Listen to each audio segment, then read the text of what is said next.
Pra gravar esse vídeo eu vou ter que ficar de preto, né? Fazer 1 minuto de silêncio também, porque eu vi umas coisas dessas que ninguém merece.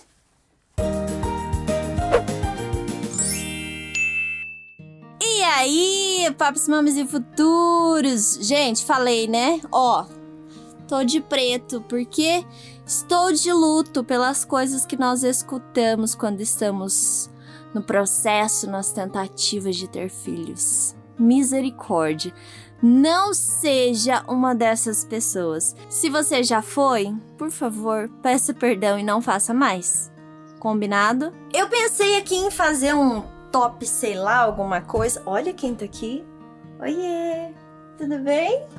Cumprimenta as pessoas. Pensei em... Até ela tá triste com as coisas que a gente ouve. Pensei em fazer um top alguma coisa sobre isso que a gente escuta, mas falei, não, vou falar o que vier na cabeça mesmo e o que é mais comum. E vamos lá, pra você que... Ai, tem que tomar cuidado com as coisas que fala aqui, né? Quantas e quantas vezes a gente não ouve, mas você não tem fé que você vai engravidar? Ih, rapaz... Quantas e quantas vezes nessa jornada a gente não escuta, mas você não tem fé que vai engravidar? Gente, isso é cruel demais. Não coloque em xeque, não questione, não tente diminuir a fé de ninguém, não tente medir, sabe? Eu acho que isso é algo que não se mensura. E uma coisa que eu sempre digo é que não existe dor maior ou dor menor, existe dor. Cada um sente ela de um jeito. Então, muito cuidado quando a gente faz esse comentário que é tão comum, principalmente no meio cristão, de você não tem fé que você pode engravidar, o que isso tem a ver com ter filhos, né? Senão Deus não teria criado a adoção. Mas enfim, vamos pro próximo das coisas bizarras que a gente já escutou. Já escutei também, toma gemada, come banana, come não sei o que, toma não sei o que, toma chá de... Gente, como é que chama aquele chá lá? Aquele negócio cheio de erva lá, garrafada, toma garrafada. Gente, vamos parar... De médico louco todo mundo tem um pouco, então vamos ficar só com o lado do louco, o lado do médico não. Porque essas coisas são perigosíssimas. A gente fala as coisas que a gente acha, de repente coisas que fizeram bem pra nós, mas nem tudo que faz bem pra nós vai fazer bem pro outro, né? Então, a gente precisa ser um pouquinho mais cauteloso na hora da automedicação, digamos assim. Já ouvi também, você não tá engravidando porque você tá muito magra. Sim, realmente eu já fui muito magra por diversos fatores, por estresse, por correria de trabalho, por não conseguir me alimentar corretamente e já colocaram em xeque a minha saúde, que era por isso que eu não engravidava, porque eu tinha hipotireoidismo e tal. Já fiz exame, a médica falou assim, tira isso da sua cabeça. Já ouvimos de médicos também, vocês não engravidam porque não relaxam. Gente, vamos parar também. É outra coisa muito chata, muito triste, porque pode ter a ver com estresse, claro, pode ter a ver com estresse. Mas o estresse gera outros fatores, questões hormonais, tá? Quando a gente tá nessa busca por ter filhos e a gente percebe que as coisas não estão fluindo naturalmente, a gente vai buscar médicos, vai correr atrás, sabe? E aí você ouvir isso que é porque você não relaxa, tipo assim... te traz um peso maior, porque aí o tempo todo você tem que ficar pensando, né? Eu preciso relaxar, e nunca que você vai relaxar. Então tomemos cuidados com essas palavras, com essa palavra. Já ouvimos também por diversas vezes... Cadê meu celular? Peraí, vou pegar meu celular aqui. Peguei até aqui, ó, no meu celular, fiz uma pesquisinha das coisas mais comuns que os casais ouvem quando eles são tentantes. Então aqui, a pergunta, você é estéril? Isso é algo muito chato. Existe uma diferença entre esterilidade e fertilidade, você pode procurar isso.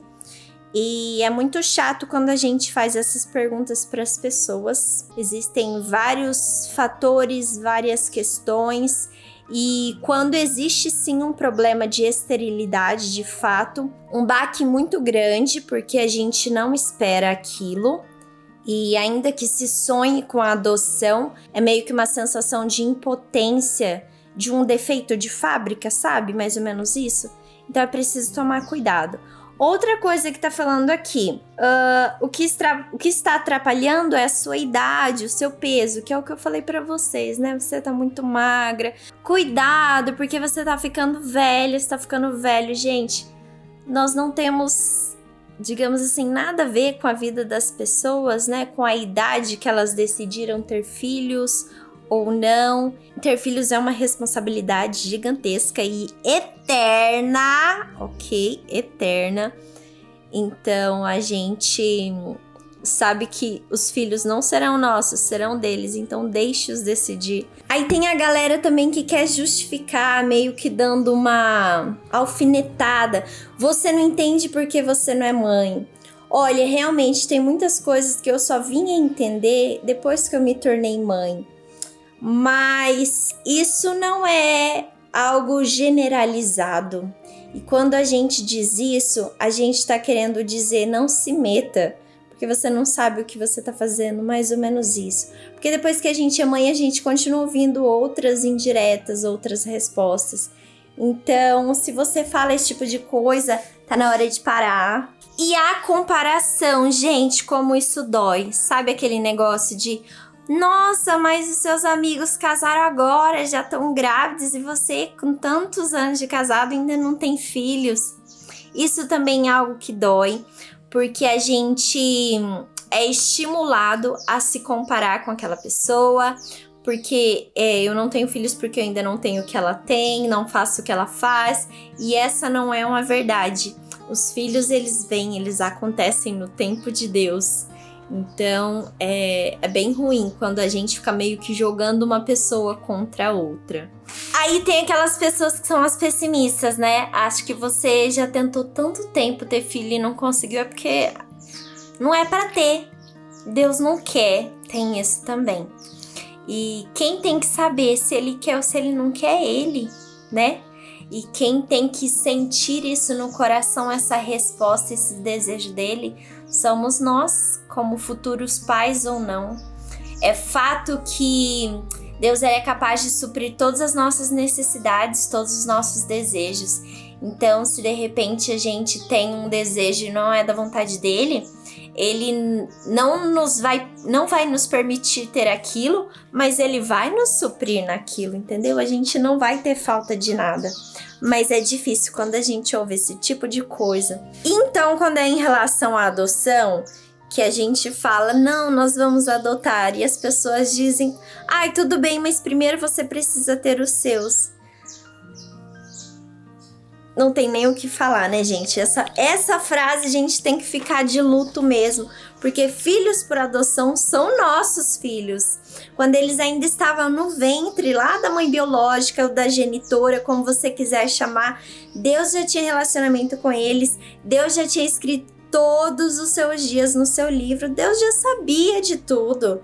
Então, Deus já tinha feito para que eles chegassem até nós, para que eles fossem os nossos filhos. Então, sim, primeiro eu vou ter os meus. Primeiro eu vou ter os meus por adoção ou por via biológica, da maneira como Deus quiser. Mas eles serão os meus filhos. Eu não vou ter os filhos de outros. Não vou pegar a responsabilidade de outra pessoa. Não vou pegar ninguém para criar. Eu vou ter os meus. Uma outra coisa que a gente também escuta quando está no meio evangélico, assim, nas igrejas, que a gente não tem filhos, né? Não engravida, assim, não tem filhos por vias normais, por um pecado oculto, por algo que está escondido, que não foi confessado. Olha, gente, buraco, olha isso aqui, ó. Mostra que você tem filhos sem falar que tem filhos. Aqui, ó. Estou mostrando. Isso é bem complicado também, a gente colocar o caráter da pessoa, né, em questão, querendo dizer que ela tem algum pecado e que Deus está castigando. Gente, Deus não castiga, Deus é amor, Ele é justiça, mas Ele não é castigo. O castigo, ele existe na ausência de Deus, então a gente precisa tomar muito cuidado com isso. Tem coisas que simplesmente são permissões de Deus e isso talvez a gente nunca saiba, nunca consiga explicar, expressar, mas isso não diminui o amor dele por nós isso também não deve diminuir o nosso amor por ele. Então, cuidado. Aproveitando também, eu tenho visto bastante isso, vi inclusive a Rebecca Nehmer comentando sobre as profetadas, digamos assim, sabe? Aquele momento que a gente quer colocar uma palavra na boca de Deus, e isso é muito perigoso, porque a Bíblia diz que nós não devemos tirar nem acrescentar nenhuma palavra. E as pessoas nos dão datas, em junho de 2000 e não sei quanto, você vai ter gêmeos, umas coisas assim que às vezes geram uma expectativa em nós, e depois aquela sensação de Deus me abandonou, o que eu fiz de errado, ou então de que Deus mentiu, mas nunca a gente consegue exatamente voltar a responsabilidade para a pessoa que proferiu aquela palavra. Então tome muito cuidado com isso, né?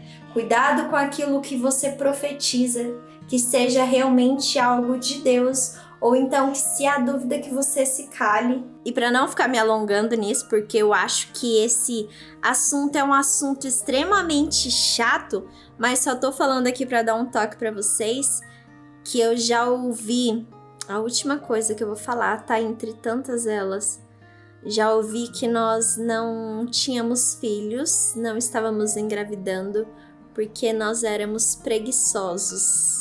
Sim, exatamente isso, e essa foi uma das frases que mais doeu em mim.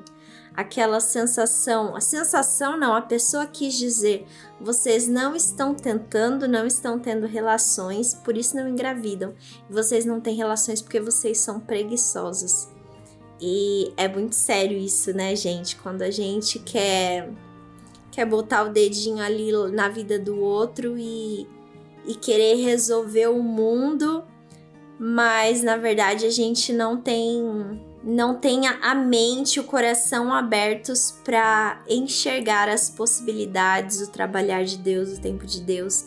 A gente não tem empatia, isso é muito sério. Então eu termino esse vídeo falando para você, se você tem amigos, familiares que ainda não tem filhos, não fique perguntando, não tem nada de mal você perguntar, vocês querem ter filhos? Não tem problema. Você está tomando remédio?